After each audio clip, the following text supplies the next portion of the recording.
Minority Leader, the only Senate President elected thrice, Senator Frank Drilon, is recognized. Thank you very much, Mr. President. Mr. President, my esteemed colleagues, ladies and gentlemen of the Senate, allow me to speak before you as a Senator of the Republic a final time.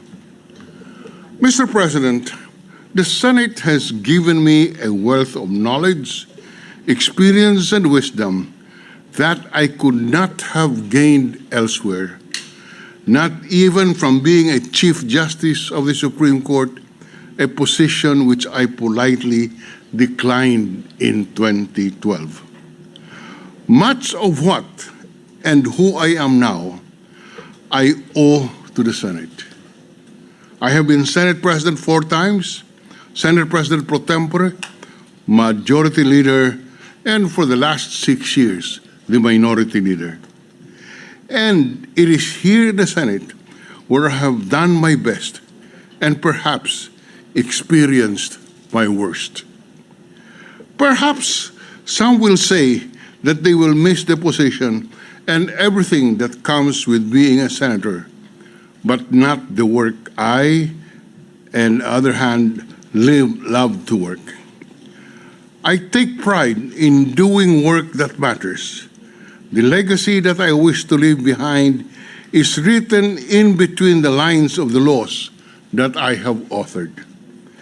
And so most of you know of what I have done, the pieces of legislation that I am particularly proud of. For more than 2 decades, I did my share in the passage of measures whose impact would last beyond our lifetime. Among the laws I authored and sponsored were the Dual Citizenship Law, or the Dual Citizenship Retention and Reacquisition Act of 2003, which grants our nationals who have sought greener pastures abroad with the continued benefits and privileges of a Filipino. The Sin Tax Reform Law contributes significant revenues to our country's universal health program, securing the welfare of indigent families and senior citizens. The GOCC Governance Act of 2011 promotes efficiency and fiscal discipline of government corporations. The amendments to the Public Service Act, the Retail Trade Liberalization Act, would vitalize our economy and improve the services to the public through foreign direct investments, relative to which I received from the economic managers of the present administration, led by Secretary Sani Dominguez, expressing their appreciation for our valuable contributions that led to the passage of this economic liberalization bill, including the Foreign Investment Act, the revised Corporation Code, which introduced significant changes to the legal framework for the establishment and operation of corporations. The Tax Incentive Management and Transparency Act, or the TIMTA law, promotes fiscal accountability and transparency in granting tax incentives and served as a precursor to the CREATE law. The amendments to the revised penal code updated the 8-decade-old criminal statute, while the Sandigan Bayan law institutionalized structural changes to these important institutions of justice and accountability, and the law on the synchronization of elections and terms of office of ARMM officials, harmonized local and national elections in compliance with our Constitution. Mr. President, the laws I mentioned compose the body of work that defined my life as a legislator. But you already know that about me. The rest of what I have done is a matter of record. Today, I would like to share a bit of my story.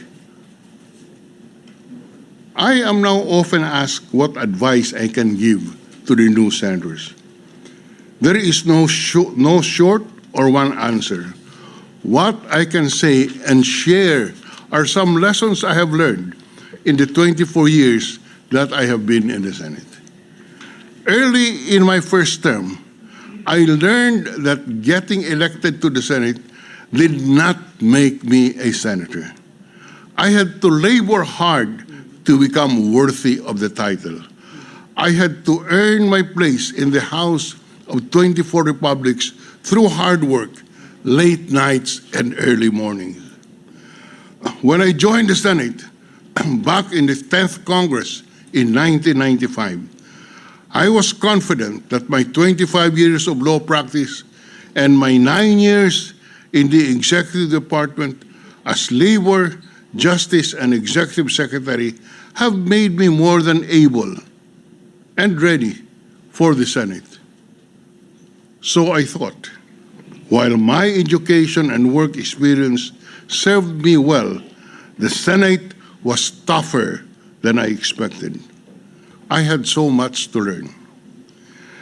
To see and hear on the floor an Ed Angara, a Neptali Gonzalez, an Ernie Macena, a Blas Ople, a Boy Herrera, a Raul Rocco, a Leti Shahani, who all have gone ahead of us, as well as a Juan Ponce Edrilli, a Bert Romulo, a Kit Tatad, and a Tito Soto was rather daunting.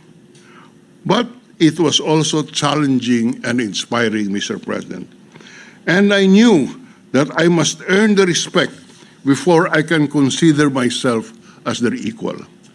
Respect begets respect. Respect is earned, never imposed. And there was no better way to give respect to my peers and earn theirs than going to work every day well prepared. No bill was too small to be examined. I always prepared and studied because of my deep respect for the Senate, for the institution, for my peers, and the people who have placed me here.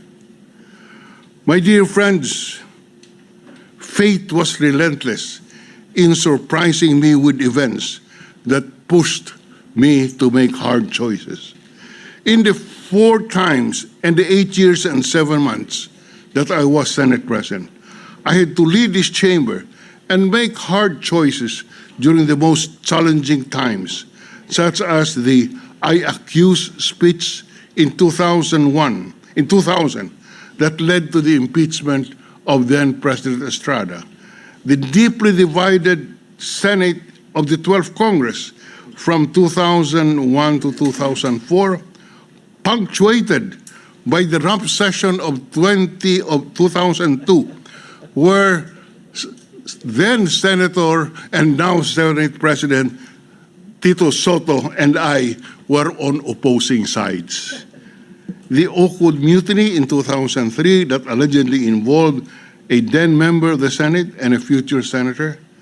If we had the shortest canvassing of votes for the President and Vice President last week, I presided over the longest canvassing in 2004, which ended a mere 8 days before June 30, and where I received so many text messages saying, do not proclaim the winning president so that you will become the acting president. Those I ignored because I was just concerned about the strength of our democracy and the good of our country. The Law-Garcia controversy and the ensuing Senate investigation on wiretapped conversations in 2005. The executive legislative standoff brought about by EO 464 in 2005, which prompted the Senate versus Ermita case and the PDAF controversy, which greeted the 16th Congress in 2013. Our duty to the people includes the great and heavy responsibility of protecting the independence and integrity of the Senate as an institution of democracy. And so, even as Senate President, I welcomed with great pain the Blue Ribbon investigation on a project that I helped steer in my home city, not only to clear my name, but also to ensure that the public trust in the institution is maintained. It was a humbling, sobering decision which made me realize that the work done here is much, much larger than ourselves. My initiative in protecting the independence of the Senate led to the Supreme Court ruling in Senate versus Ermita that the appearance of executive officials in legislative inquiry is mandatory if such is pursuant to the Senate's power to conduct investigations in aid of legislation.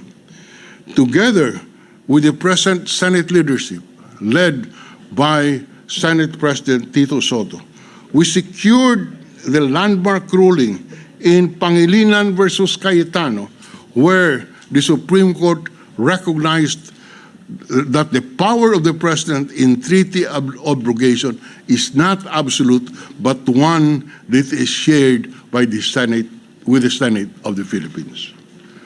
My dear colleagues, the Senate is said to be a chamber of sober second thought. With a national mandate, we are expected to think beyond the constituency of a sector or a district. We legislate not only based on present expediencies or leanings, but with a recognition that these laws will outlive us all. We have to lend our efforts towards strengthening our institutions, regardless of who is at the helm. And perhaps that is what shaped my stance on certain contentious measures deliberated in the Senate. I co-authored and co-sponsored the Public Service Act, ably steered on the floor by Senator Poe, which allows critical services to be foreign-owned. I have also come under scrutiny for my vote in the anti-terror law. Cognizant as I was of the need to protect civil liberties, I was also aware of the challenges encountered by law enforcement. And so in good faith, I attempted to strike a balance, placing on record what the law intends to achieve, introducing amendments to protect individual rights, while ensuring that collective security will be safeguarded. Mr. President, legislation is the art of the possible. The ability to build consensus is an important skill that a leader must have, always firmly rooted in one's values and basic principles. And I would like to think that the emerging consensus of the Senate leader in the next Congress possess these qualities. Senator Mig Zubiri would have this skill of a leader that would enable this chamber to move forward and pass needed legislation. You lose the moment you think that the winner takes all in this chamber. The ability to tolerate and see merit in views different from one's own is valuable. This has allowed me to choose my battles well, coming up with reasonable and principled compromises where feasible, but drawing the line when needed.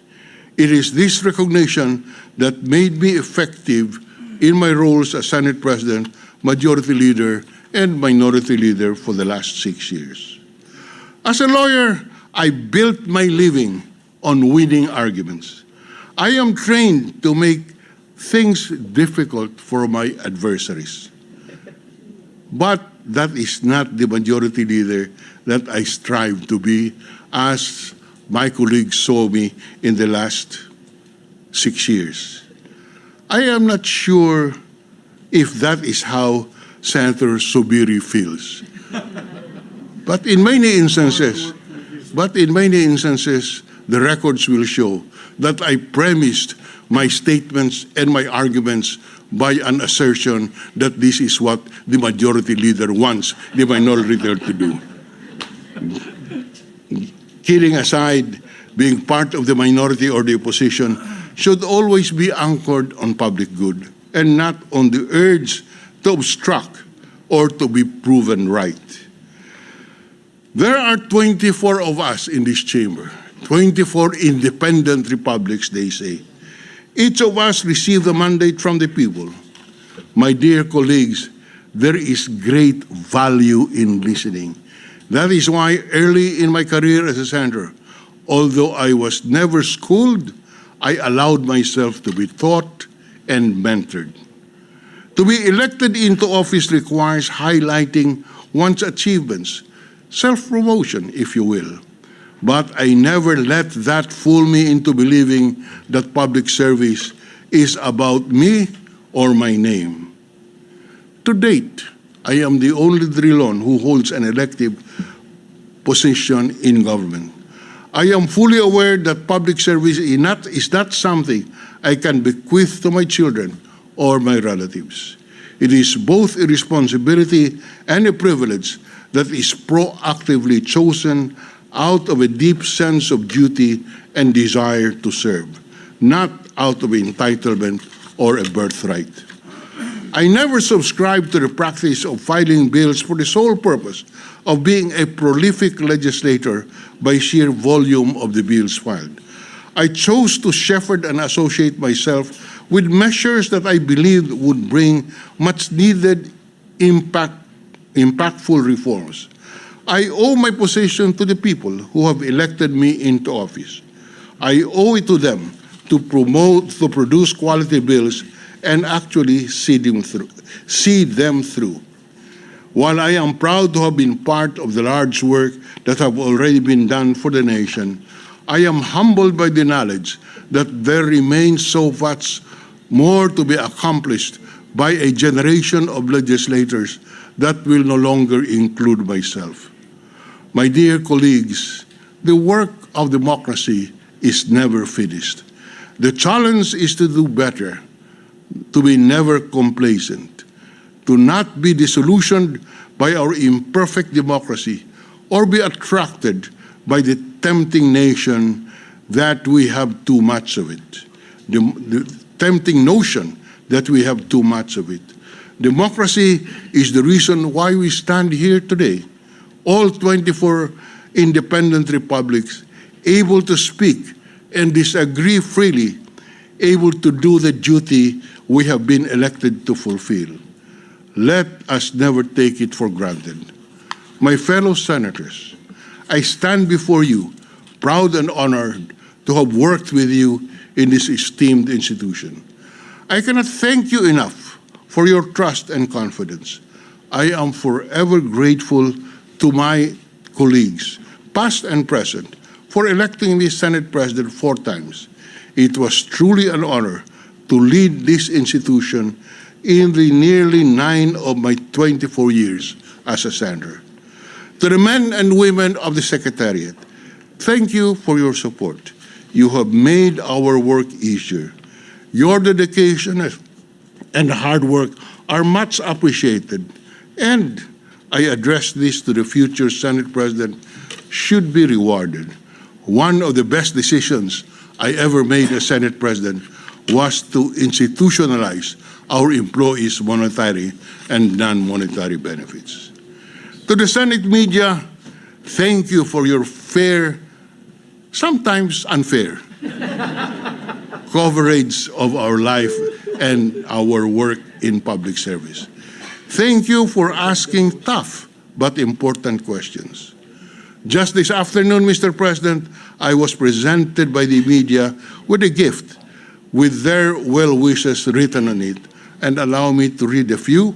From Nympha Ravilo of BCWBC said, "Marami kayong natulungan, marami kaming natutunan." From Mara Cepeda of Rappler, thank you for taking a stand on press freedom and for being a strong and steady figure in the opposition. There are more than a dozen well wishes, but I could not read all of them. But they are indeed embedded in my heart as I leave this institution. Since I assumed office 27 years ago, I have been very fortunate to have hardworking men and women who stood by me, who endured long hours beside me, and who put up with my demands for excellent work. To them, my profound gratitude. To my family, to my loving wife, Mila, my children and my grandchildren, thank you for your love, for your support, patience, and understanding. Mr. President, my dear colleagues, there is a time for everything. A time to work and a time to rest. And after being in public life for more than 35 years, I am stepping back to my private space to spend more time for myself and with my loved ones. What used to be pockets of time carved out of my schedule for family will now be replaced by unlimited time at home.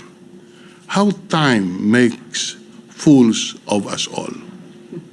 My dear colleagues and friends, it is my privilege and honor to have served you and our beloved nation for most of my life.